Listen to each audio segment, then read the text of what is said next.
Unbelievable video tonight. A guide in the Everglades found a 10.5-foot Burmese python. Again, Burmese python. What did he do? He did something that I wouldn't do. Tiffany might do.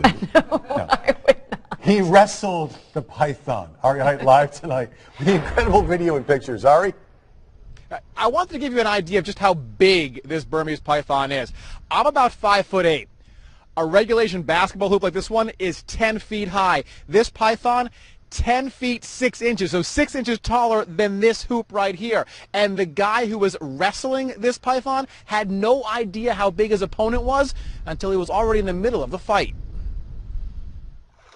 Hang on a second. Freeze that. Wow. Zoom in. Yeah. That is a Burmese python, 10.5 feet long, discovered by a tourist on a canoe trip through the Everglades. She alerted her guide, Tommy Owen. Yeah, I saw it. And I'm like, oh my gosh. And I looked at the other guy and I'm like, man, we got to get this thing.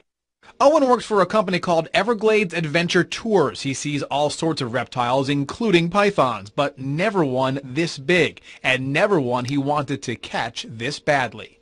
They're eating our birds, our wading birds, our rabbits, our smaller mammals. So, I mean, a snake that size could just cause a lot of damage, and so I had to cause a lot of damage to him, essentially, unfortunately for him. Check out these pictures. Owen dove into the swamp and grabbed the python by the neck. The python immediately wrapped itself around his arm.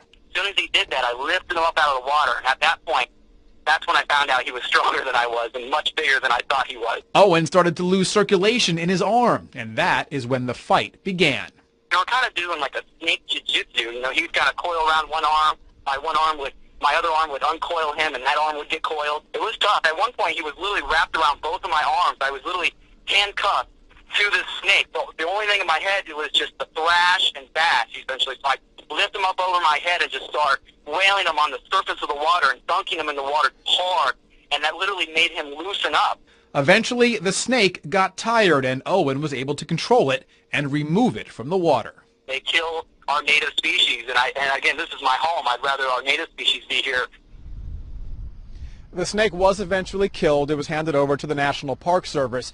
Along with Owen was a family of 4, the tourists, mom, dad, and 2 little girls. I asked Owen how the little girls were reacting through all of this. He said they loved it. They actually thought it was just part of the tour.